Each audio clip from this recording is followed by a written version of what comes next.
그러나 이스라엘 자손의 수가 바닷가에 모래같이 되어서 헤아릴 수도 없고 셀 수도 없을 것이며 전에 그들에게 이르기를 너희는 내 백성이 아니라 한 그곳에서 그들에게 이르기를 너희는 살아계신 하나님의 아들들이라 할 것이라.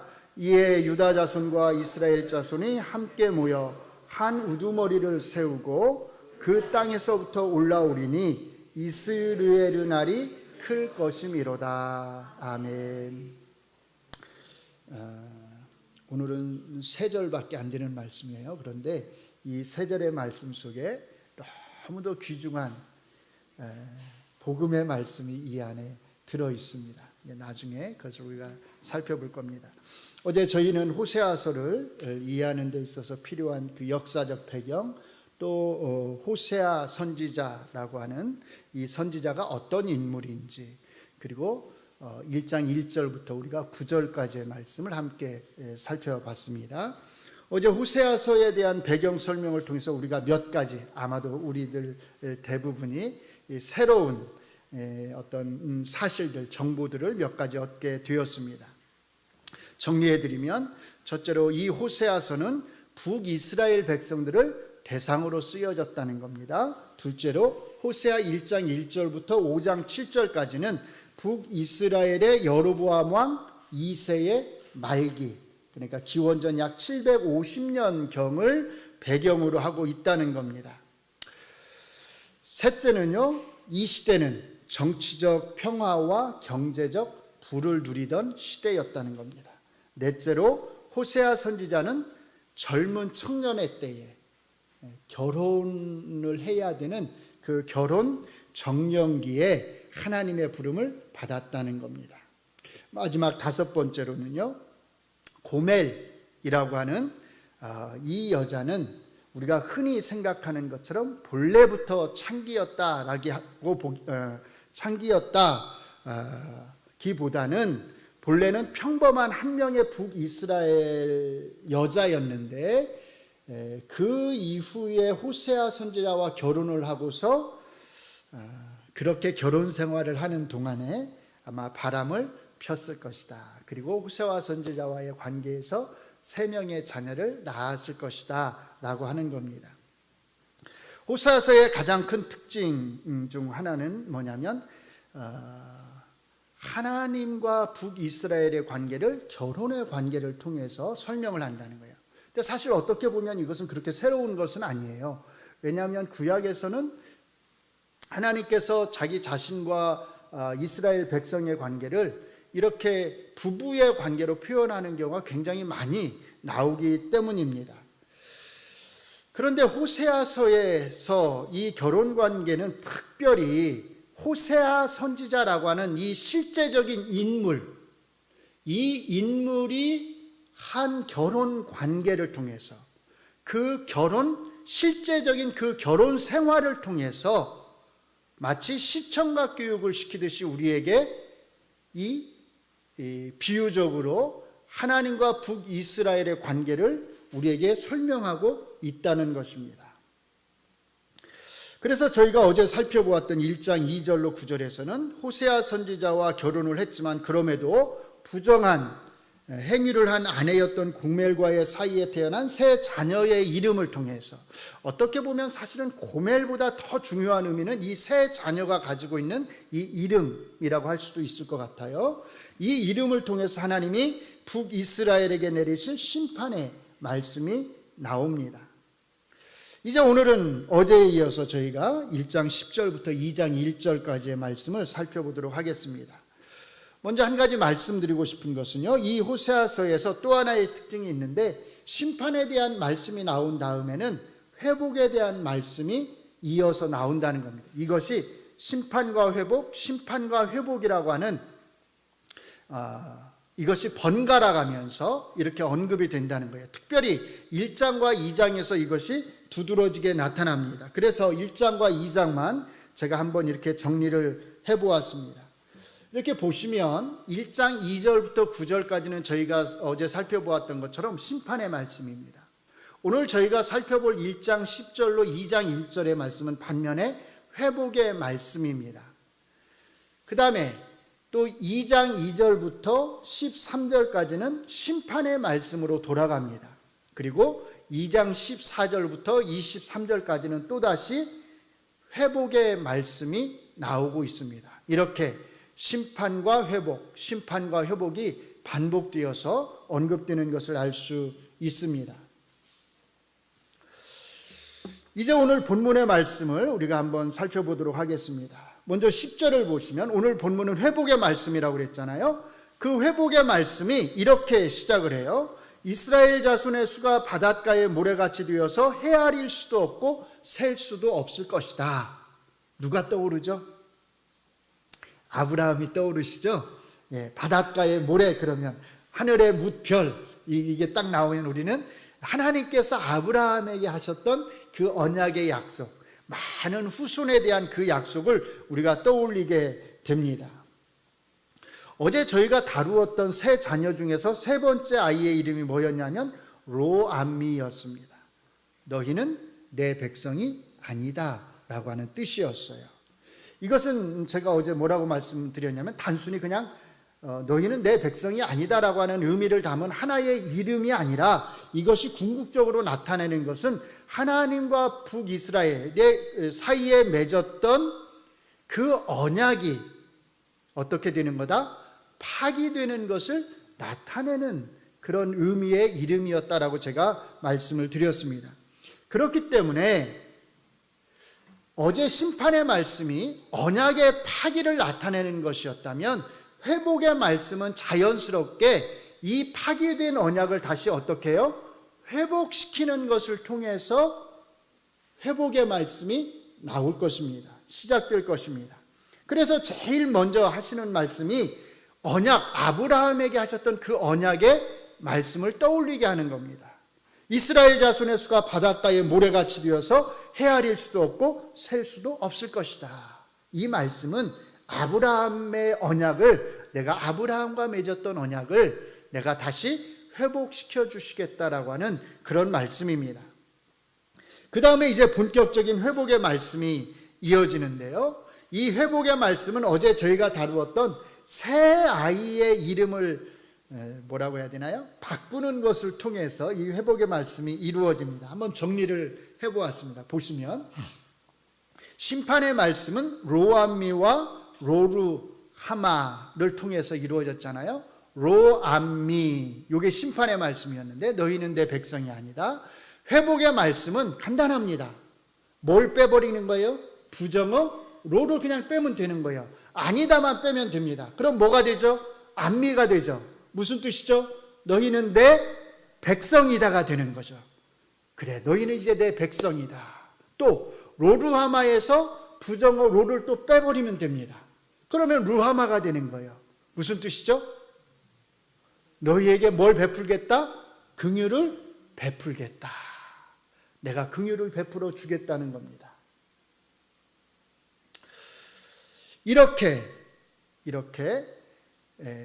앞에서 1장 2절로 9절에서 말씀하셨던 그 심판의 말씀, 로암미와 로루하마에서 로를 뺨으로써 회복의 말씀이 되는 것입니다.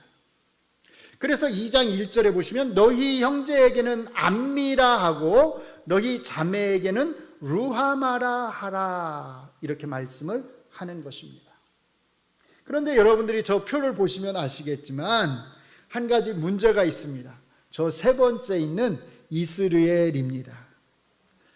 이스라엘은 그냥 똑같이 이스라엘이에요. 바뀌지 않았어요. 11절 후반절에 보시면 뭐라고 말하냐면 이스라엘의 날이 클 것임이니라, 이렇게 똑같이 그냥 이스라엘로 표현이 됩니다. 이스라엘은 그냥 똑같이 이스라엘로 표현이 되는데 어떻게 저기에 있는 저 이스라엘이 회복의 말씀이 될 수 있을까요? 사실은 이게 이제 중요한 포인트 중 하나입니다. 어제 이스라엘은 뭘 나타내는 거라고 그랬죠?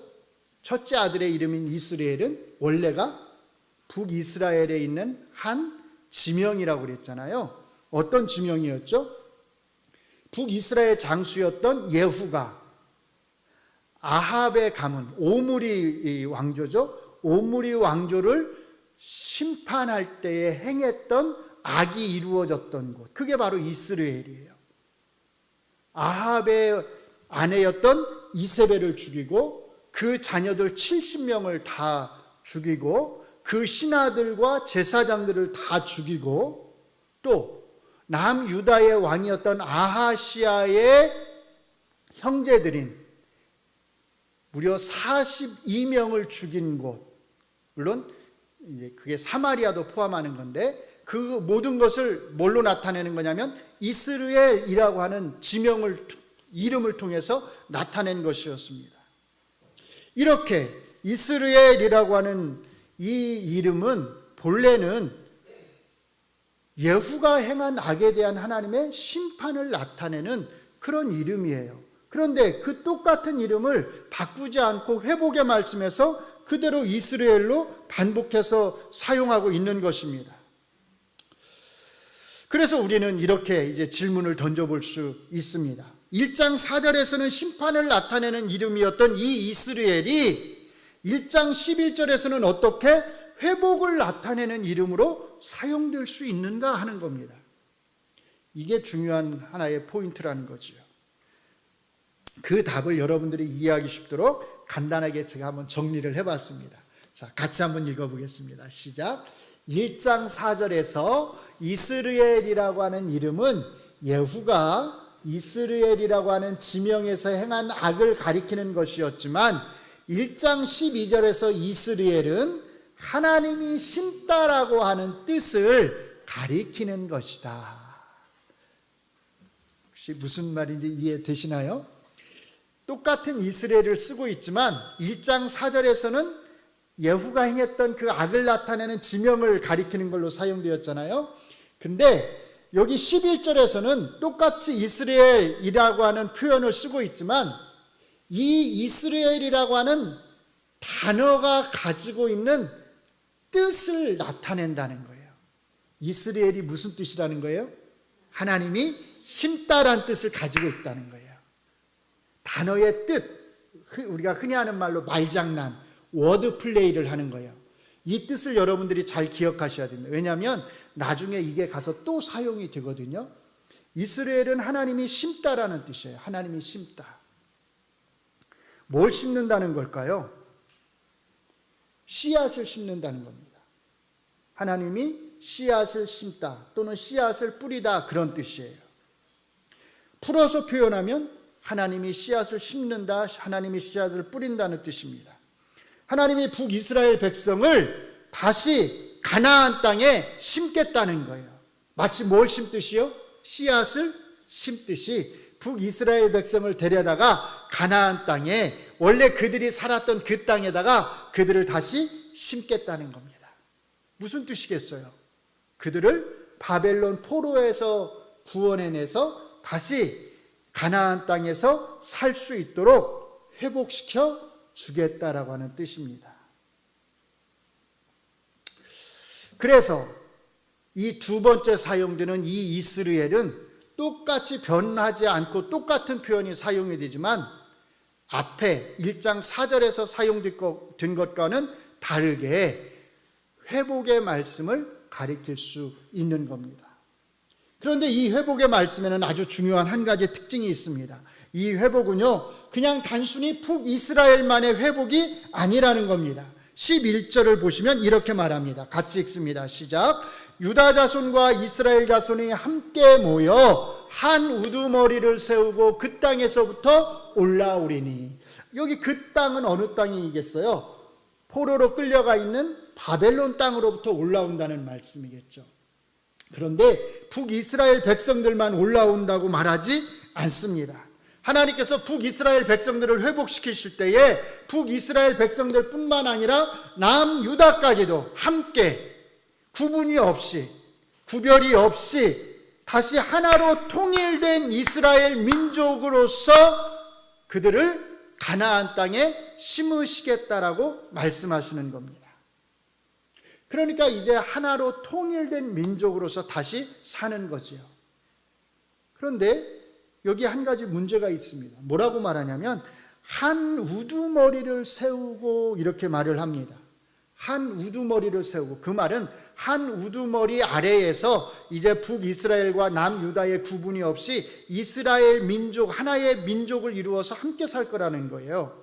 그러면 여기서 말하는 한 우두머리는 누굴까요? 여기서 말하는 한 우두머리는 누구를 가리킬까요? 우리가 이스라엘의 역사를, 성경에 나오는 이스라엘의 역사를 이렇게 돌아보면 북이스라엘 백성과 남유다의 백성들은요, 바벨론에서 포로 생활하다가 가나안 땅으로 돌아오기는 했지만 사실은 한 우두머리 아래에서, 한 지도자 아래에서 생활해 본 적이 없습니다. 왜 그랬죠? 여전히 강대국의 속국으로 살았잖아요. 돌아오기는 했는데 독립을 이루지 못하고 여전히 다른 나라의 지배를 받으면서 바벨론에 이어서 페르시아에 이어서 그리스에 이어서 그 다음에 로마에 이어서 계속해서 주변 강대국의 지배를 받으면서 살았어요. 한 번도 독립을 이루어서 한 지도자 밑에서 생활한 적이 없어요. 그런데 하나님은 뭐라고 말씀하시냐면 한 우두머리를 세우고 그 우두머리 아래에서 살게 해주겠다고 약속을 하시는 겁니다. 그러면 이 우두머리는 도대체 누구를 가리키는가 하는 겁니다. 그렇기 때문에 우리가 이 말씀을 보면 여기에서 한 우두머리를 세우고라고 할 때 이 말씀은 바벨론에서 올라온 그 가까운 역사를 가리키는 것이 아니라 그보다 훨씬 더 멀리 떨어져 있는, 훨씬 더 멀리 떨어져 나중에 성취되게 될 미래의 역사, 종말론적인 시대를 가리킨다라고 하는 것을 우리가 알 수 있습니다. 아까 남유다와 북이스라엘이 돌아오는 것은 가까운 역사지요. 그런데 한 우두머리 밑에서 생활할 거다라고 하는 것은 그보다 더 먼 미래의 역사를 나타낸다는 겁니다. 그냥 쉽게 여러분들이 이해하기 쉽도록 단순화시켜서 말하자면 예수 그리스도의 시대를 가리킨다는 겁니다.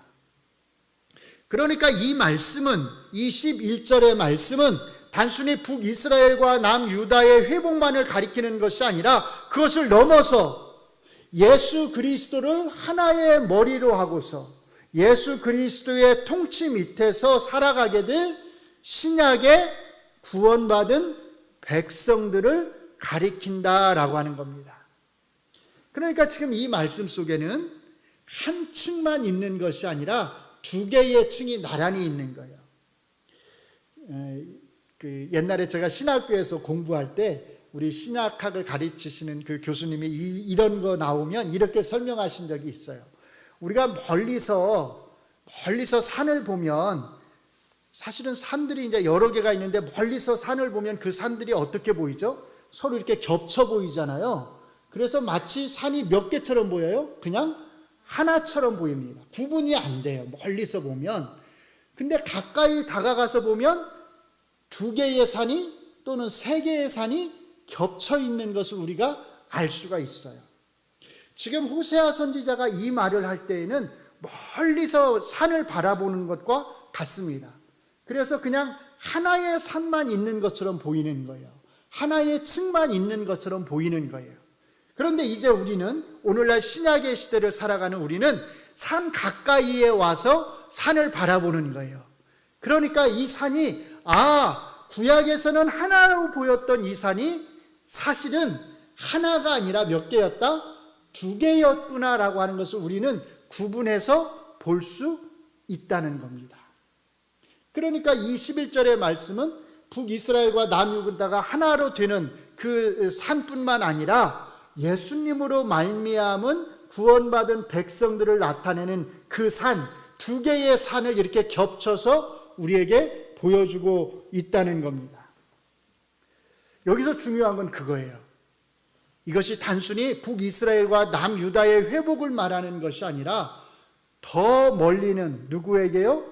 신약에서 한 우두머리가 되시는 예수 그리스도 아래에서 살아가게 될, 예수 그리스도를 주님으로 섬기고 살아가게 될 신약시대의 모든 구원받은 백성들을 가리키고 있다는 겁니다. 정말일까요? 정말 이 본문이 이것을 우리에게 가르쳐주고 있는 것일까요? 제가 혼자서 제 임의적으로 자의적으로 제 멋대로 성경을 곡해해서 이렇게 설명을 드리는 것은 아닐까요? 자, 먼저 우리가 1장 10절의 말씀을 한번 같이 읽어보도록 하겠습니다. 호세아 1장 10절입니다. 자, 시작. 그러나 이스라엘 자손의 수가 바닷가에 모래같이 되어서 헤아릴 수도 없고 셀 수도 없을 것이며 전에 그들의 이르기를 뭐라고요? 너희는 내 백성이 아니라 한 그곳에서 그들에게 이르기를 너희는 살아계신 하나님의 아들들이라 할 것이라. 이 말씀을 여기 빨간색으로 제가 표시한 말씀 어디서 많이 들은 것 같지 않으세요? 혹시? 어디서 들으셨죠? 로마서에서. 로마서에 보니까 이 말씀이 나왔었어요. 로마서로 우리가 그래서 한번 가보겠습니다. 로마서 9장 24절부터 26절까지입니다. 자, 같이 한번 읽어보겠습니다. 시작. 이 그릇은 우리니 곧 유대인 중에서뿐 아니라 이방인 중에서도 부르신 자니라. 호세아의 글에도 이르기를 내가 내 백성 아닌 자를 내 백성이라 사랑하지 아니한 자를 사랑한 자라 부르리라. 너희는 내 백성이 아니라 한 그곳에서 그들이 살아계신 하나님의 아들이라 일컬음을 받으리라 함과 같으니라. 아멘. 놀랍죠? 바울 사도께서 지금 뭘 인용하고 계신 거예요? 호세아 1장 10절의 말씀을 인용하고 계신 거예요. 그런데 이 말씀을 유대인들에게만 해당되는 것으로 인용하고 계시지 않는다는 겁니다. 누구에게 적용하냐면 이방인들에게 이 말씀을 적용하고 있다는 거예요. 그래서 24절에서 아까 뭐라고 그랬냐면 이 그릇은 우리니 곧 유대인 중에서뿐 아니라 이방인 중에서도 부르신 자니라. 내 백성 아닌 자들을 내 백성이라고 내가 부르겠다. 그들이 살아계신 하나님의 아들들이다 라고 했을 때 그것이 가리키는 것은 유대인과 이방인으로 이루어진 모든 그리스도인들을 가리킨다는 겁니다.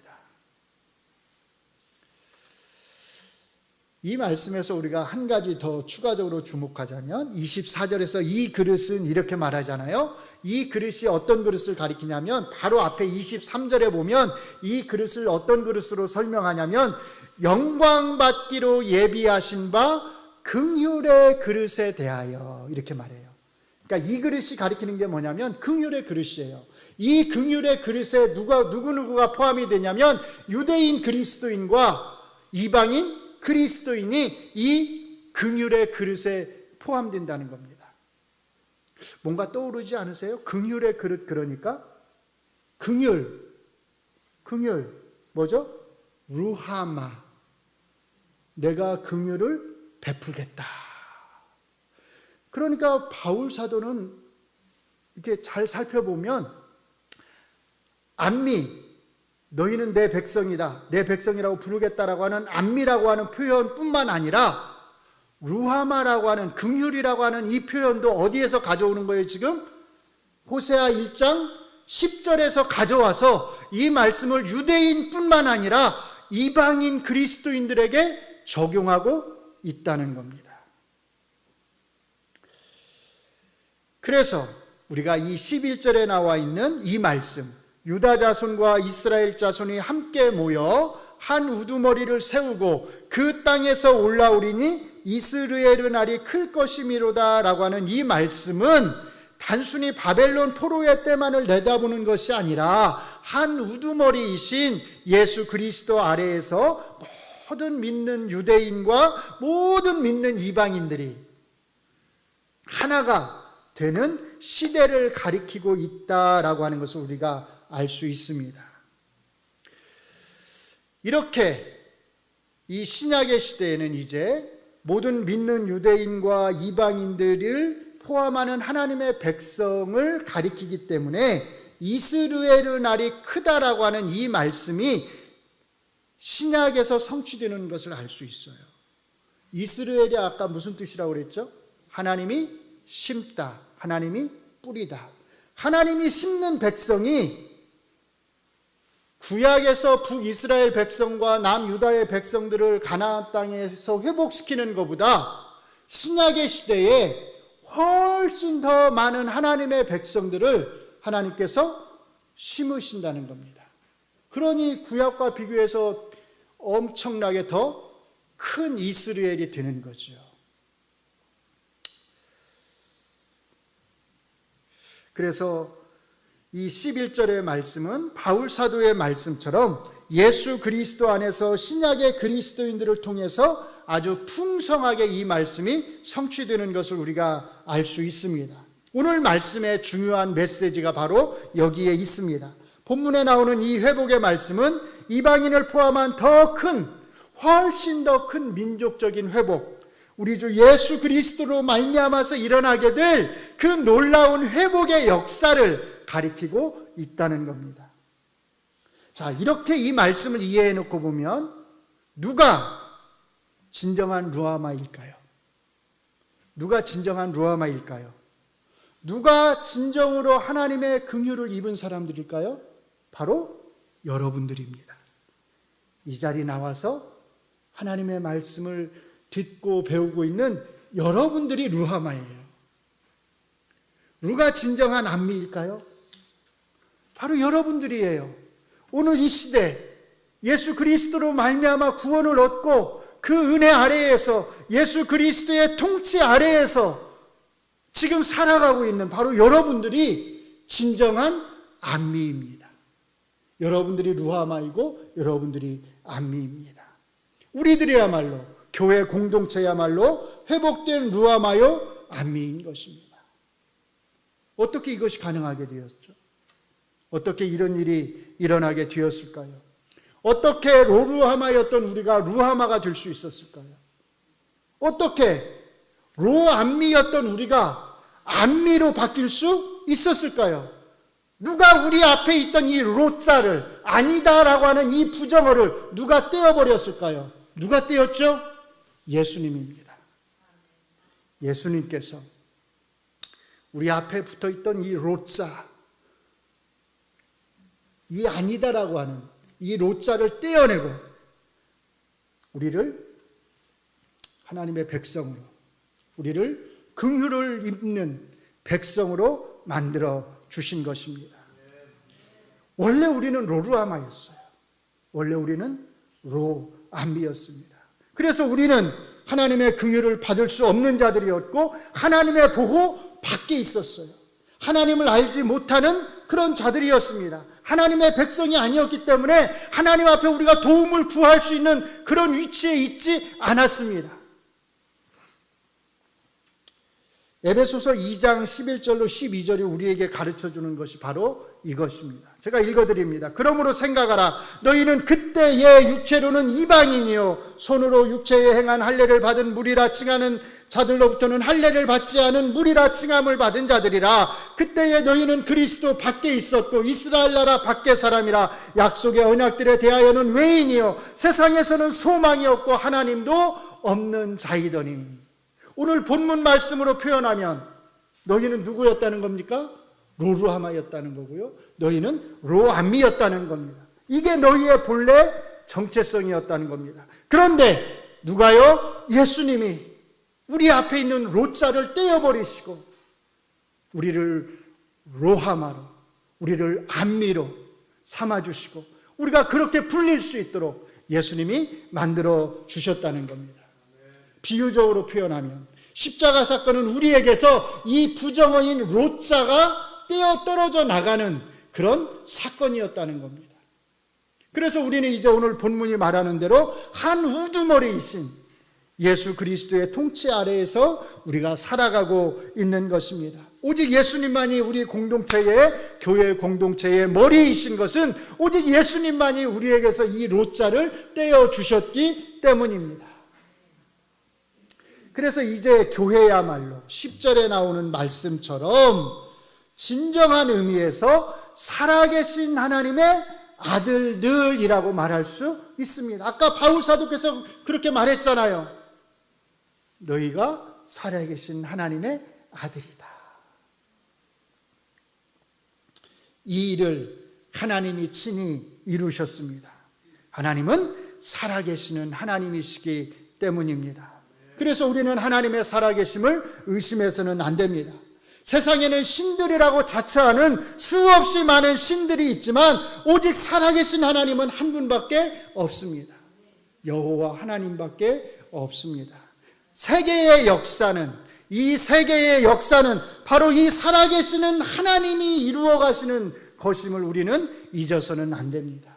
구약에서부터 신약까지, 호세아의 시대부터 지금 우리가 살아가고 있는 이 시대까지 이 모든 구원의 역사를 누가요? 하나님이, 살아계시는 하나님이 친히 이끌어 오셨습니다.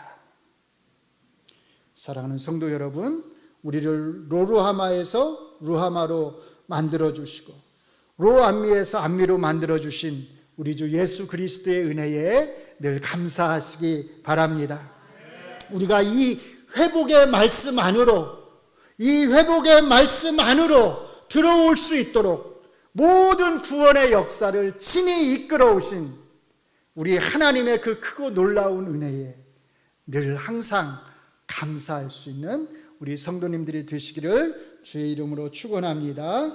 같이 한번 기도하겠습니다. 오늘 말씀을 생각하면서 감사의 기도를 하나님 앞에 드렸으면 좋겠습니다. 하나님 감사합니다. 로루하마였던 우리를 루하마로 바꾸어 주시고 로암미였던 우리를 암미로 바꾸어 주셔서 하나님, 우리 주 예수 그리스도의 통치 아래에서 우리가 살아갈 수 있게 하심을 감사합니다. 이 은혜를 우리가 늘 기억하면서 더 충성되게 일편단심 하나님만을 섬기게 하여 주시옵소서. 같이 한번 주여 한번 외치고 기도하겠습니다. 주여, 하나님 감사합니다. 하나님 감사합니다. 하나님 감사합니다. 하나님께서 우리를 구원해 주셨습니다. 하나님께서 우리를 변화시켜 주셨습니다. 원래 우리는 로루하마였는데 하나님께서 우리를 루하마로 바꾸어 주셨습니다. 원래 우리는 루암이었는데 하나님께서 우리를 암미로 바꾸어 주셨습니다. 하나님 감사합니다. 이 구원의 놀라운 은혜가 오직 우리 주 예수 그리스도를 통하여서 이루어진 것을 하나님 감사합니다. 우리에게 이 놀라운 은혜를 하나님 베풀어 주셨는데 우리가 이제는 일편단심 하나님만을 섬기기를 원합니다. 이 놀라운 은혜를 우리에게 베풀어 주신 하나님만을 따르면서 그 하나님만을 우리가 절대적으로 순종하면서 섬기기를 원합니다. 하나님, 우리 동작중학교의 모든 성도들을 기억하여 주셔서 우리 동작중학교의 성도들이 오직 하나님만을 잘 섬겨나가게 하여 주시옵소서. 하나님의 은혜를 잊지 않게 하여 주시옵소서. 하나님의 은혜에 감사해야 하는 것을 잊지 않게 하여 주시옵소서. 매일매일 감사의 삶을 살아가게 하여 주시옵소서. 매일매일 하나님 주시는 은혜를 힘입어서 살아가게 하여 주시옵소서. 우리의 한 머리가 되시는, 우리의 한 우두머리가 되시는 우리 주 예수 그리스도의 말씀 앞에 늘 순종하면서 살아갈 수 있는 은혜를 우리 하나님께서 우리 가운데 허락하여 주시기를 원합니다. 주여 감사합니다. 하나님 감사합니다. 하나님 감사합니다. 하나님의 은혜 가운데 늘 가는 우리 동작중학교의 성도들 되게 하여 주시옵소서.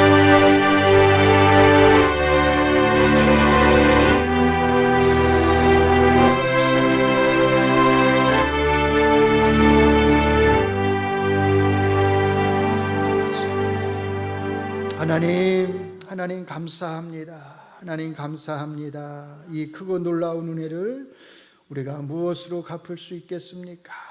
우리에게서 롯자를 떼어내셔서 우리로 하여금 하나님의 백성으로 불릴 수 있게 해주시고 우리로 하여금 하나님의 긍휼하심을 얻게 하셔서 이제 하나님을 내 하나님이라고, 우리 하나님이라고 부를 수 있게 해주신 그 놀라운 은혜를 우리가 무엇으로 다 갚을 수 있겠습니까? 하나님 감사합니다. 우리의 마음속에서 이 감사가 떠나지 않게 하여 주시옵소서. 이 은혜가 우리에게서 떠나지 않게 하여 주시옵소서. 이제 우리가 하나님의 백성이 되었사오니 하나님을 내 하나님이라고 부를 수 있는 하나님의 긍휼을 입은 백성, 살아있는 하나님의 아들들이 되었사오니 우리가 하나님을 향하여서 늘 도움을 구하게 하시고 늘 하나님 앞에 무릎 꿇게 하시고 하나님의 뜻에 순종하면서 일편단심 오직 하나님만을 섬겨나갈 수 있게 하여 주시옵소서. 하나님만을 사랑하게 하여 주시옵소서. 하나님만을 우리의 유일한 남편으로 섬기게 하여 주시옵소서. 이제는 우리 구주 예수 그리스도의 은혜와 하나님 아버지의 극진하신 사랑하심과 성령 하나님의 위로교통 충만하심의 은혜가 놀라운 구원의 은총을 입어서 살아계신 하나님의 자녀들이라고 불리게 된 우리 동작중앙교회 모든 성도들 위해, 그리고 이 동작중앙교회 위에 지금부터 영원토록 함께 하시기를 축원하옵나이다. 아멘.